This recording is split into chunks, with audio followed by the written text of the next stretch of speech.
క్షేత్రస్థాయిలో పరిశీలన జరుగుతుంది.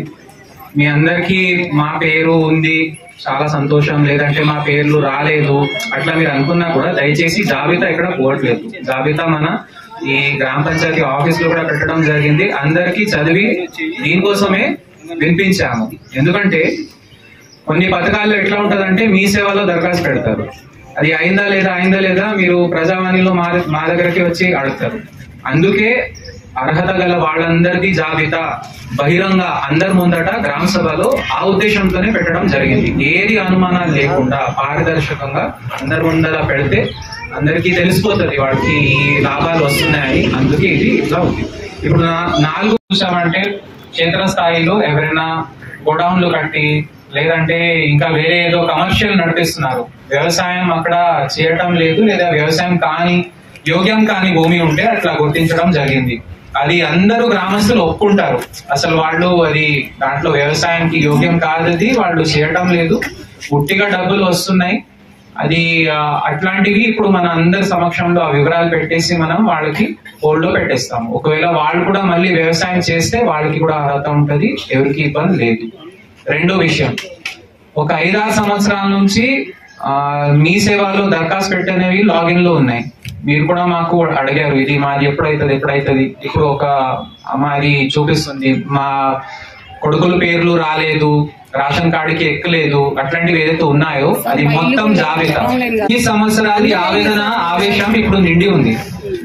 అది వాళ్ళది అయింది, అయినా వాళ్ళకి అది వాళ్ళు నమ్మలేకపోతున్నారు.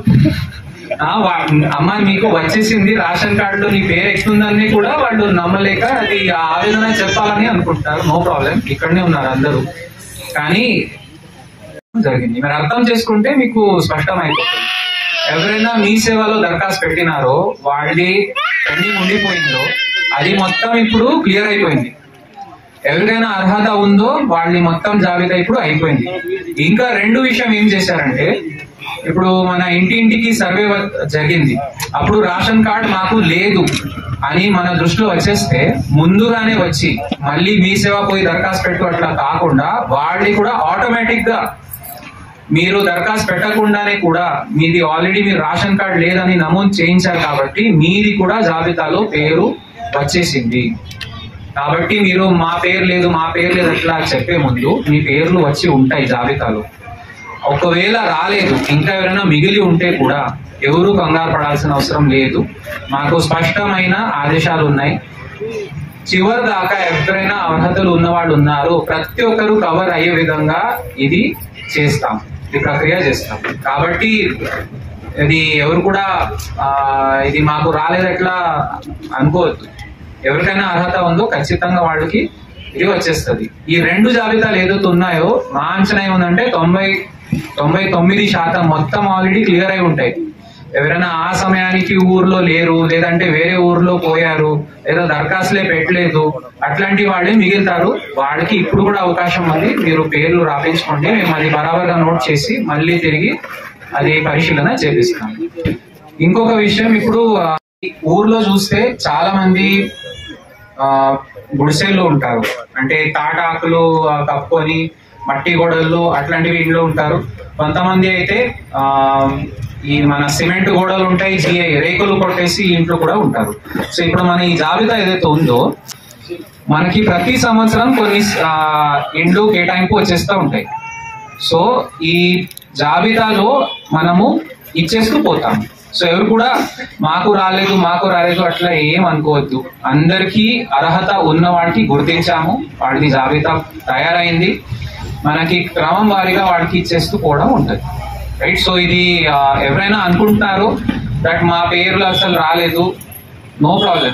మీరు ఆ రోజుకి ఎక్కడైనా బయట ఊరికి వెళ్ళి ఉంటారు, చాలా మంది మనకి తెలుసు వేరే కూలి పని కోసం కూడా బయట రాష్ట్రాలకి పోతారు. మీరు ఇప్పుడు కూడా దరఖాస్తు ఇస్తే అది నమోదు చేయడం జరుగుతుంది. మేము మళ్ళీ పరిశీలన చేసుకొని ఒకవేళ మీకు అర్హత ఉంది అయితే వాళ్ళ పేర్లు కూడా జాబితాలో పెట్టడం జరుగుతుంది. సో ఈ రకంగా గ్రామ సభలో ఎందుకు పెడుతున్నాము, అర్హత ఎవరికి ఉంది ఎవరికి లేదు, ఏదో దాచి పెట్టడం కాదు. వాళ్ళు చెప్పారు వీళ్ళు చెప్పారు అందుకే వాళ్ళ పేర్లు వచ్చినాయి, అది కూడా లేదు. ఎవ్రీది కూడా ఏ పైరవి ఇది అవన్నీ ఏం లేదు. ఎవరికి రూపాయి ఇచ్చే అవసరం లేదు, అవసరం ఉండదు. బహిరంగ పారదర్శకంగా ఇది చేయడం జరుగుతుంది. దయచేసి మీరు ఎవరికైనా ఇంకా ఇబ్బందులు ఉంటే మీరు చెప్పండి, దానికి పరిష్కారం చెప్తాను. లేకపోతే మీరు ఇంత అందరు జమ అయినారు, చాలా సంతోషం. మన దగ్గర లిస్టులో వాళ్ళు రాసుకుంటారు, అది టేబుల్ ఏర్పాటు చేసుకుంటారు. పేరు, మొబైల్ నంబర్, ఆధార్ నంబర్ అవన్నీ మీరు రాపిస్తే మేము అది చెక్ చేసుకొని వెంటనే మీరు కూడా ఎక్కించడానికి మొదలు పెడతాం. ఏంటమ్మా మీ బాధ చెప్పండి. నా బాధ సార్, మా ఇల్లు ఆన్లైన్ కదా సార్. సరే ఓకే, చూడండి సార్ ఒకసారి. మా బాబు కదా నాది కదా, బాబుకి ఇల్లు లేదు సార్. అసలు మాకు సిచ్యువేషన్ అసలు ఆన్లైన్ పక్కింటికి వచ్చారు కానీ మాకు రాలేదు. మేడం గారిని అడిగితే రాలేదండి, వచ్చాక వస్తాయని చెప్పి. అవును పర్లేదు, వెరిఫికేషన్ అవుతుంది, మీరు ఇబ్బంది పడాల్సిన అవసరం లేదు. కూర్చోండి నోట్ చేసుకుంటాం. అటువి కాపాడుకుంటూ వస్తున్నారు, కానీ దానికి ఒక చెట్టు అక్కడ ఒక చెట్టు ఇక్కడ అట్లా నరికేసుకుపోతే అటవీ మాయం అయిపోతుంది. సో ఎవరైనా అట్లా వేరే రాష్ట్రాల నుంచి వస్తున్నారో వాళ్ళకి మనం అదే చెప్పాల్సి ఉంది. చదువు, వాళ్ళది మన వైద్యం అవన్నీ సౌకర్యం మనం ఇప్పిద్దాం, దాంట్లో ప్రశ్న లేదు. కానీ వాళ్ళు చెట్లు నరికేయడం మానేయాలి.